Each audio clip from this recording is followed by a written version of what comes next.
ప్రకాశం జిల్లాలోని గుండ్లకమ్మ ప్రాజెక్టును ఏపీసీసీ అధ్యక్షులు వైఎస్ షర్మిల, ఆ పార్టీ సీనియర్ నేతలు రఘువీరారెడ్డి, పల్లంరాజు, గిడిగ రుద్రరాజు తదితర నేతలు సందర్శించారు. ఈ సందర్భంగా మీడియాతో మాట్లాడిన షర్మిల వైసీపీ ప్రభుత్వంపై విరుచుకుపడ్డారు. 750 కోట్లు పెట్టి వైఎస్ఆర్ గుండ్లకమ్మ ప్రాజెక్టు కడితే ప్రాజెక్ట్ మెయింటెనెన్స్ కోసం వైసీపీ ప్రభుత్వం ఏడాదికి కనీసం ₹1 కూడా ఇవ్వడం లేదని విమర్శించారు.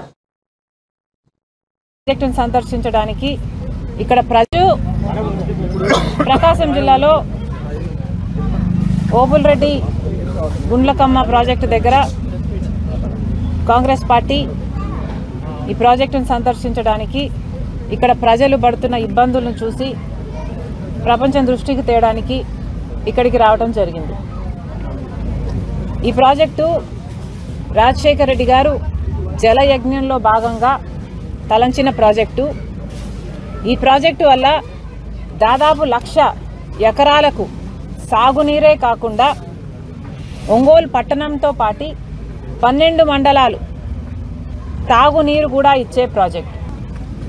16 నెలల క్రితం ఒక గేటు కొట్టుకుపోయింది, 3 నెలల క్రితం ఇంకొక గేటు కూడా కొట్టుకుపోయింది.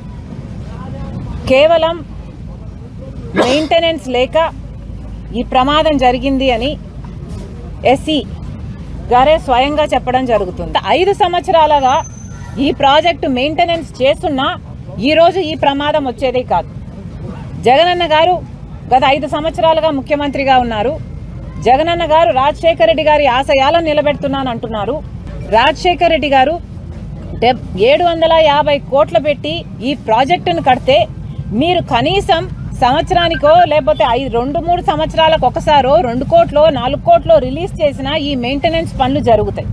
మీకు కనీసం ప్రాజెక్టు మెయింటైన్ చేసే ఇంగితం కూడా లేదు అంటే మరి మీరు రాజశేఖర్ రెడ్డి గారి ఆశయాలను ఎలా నిలబెడుతున్నారో వైసీపీ నాయకులు సమాధానం చెప్పాలి. సంబంధిత మంత్రి అయితే సంక్రాంతి డాన్సులు చేస్తాడంట తప్ప పని చేయడట. ఇక్కడ ఏ మాత్రం మెయింటెనెన్స్ ఉన్నా ఈ ప్రమాదం జరుగుండేది కాదు. ఈరోజు ఒంగోలు పట్టణం సైతం మంచినీళ్లు రావటం లేదు, ఒక రోజు ఇచ్చింది లేదు.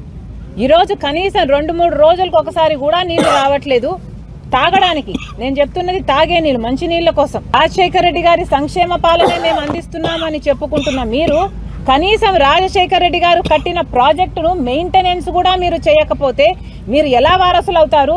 మీరు ఎలా రాజశేఖర్ రెడ్డి గారి ఆశయాలు నిలబెడతారో మాకైతే అర్థం కావటం లేదు. ఇప్పటికైనా వెంటనే ఏదైనా చేయకపోతే ఈ ప్రాజెక్టు మొత్తము కూలిపోయే ప్రమాదం ఉందని ఎస్సీ గారు ఎప్పటి నుంచో మేము 2020 నుంచి అడుగుతున్నాము, మరమ్మతులు చేయాల్సిన అవసరం ఉంది అని ప్రతి సంవత్సరము అడుగుతున్నాము, కానీ ప్రభుత్వం పట్టించుకోవట్లేదు అంటున్నారు. 10 కోట్లు ఇచ్చినా కూడా ఈ రోజు చేయాల్సిన మరమ్మతులు అయితేనేమి, రీప్లేస్మెంట్లు అయితేనేమి చేసుకుంటే ప్రాజెక్టు నిలబడుతుంది. లేకపోతే ఈ ప్రాజెక్టు నిలబడే అవకాశమే లేదు, మొత్తం నాశనం అయిపోతుంది, అసలు ప్రాజెక్టు కట్టి కూడా వృధా అయిపోతుంది అని చెప్తున్నారు. కనీసం ఇప్పుడైనా కళ్ళు తెరవండి, కనీసం ఇప్పటికైనా ప్రభుత్వం కళ్ళు తెరవాలి, చేయాల్సిన మరమ్మతులు పనులు చేయండి. ఇక్కడైతే గేటు కొట్టుకుపోయిన గేటు తేలుతుంది ఇక్కడ నీళ్లలో.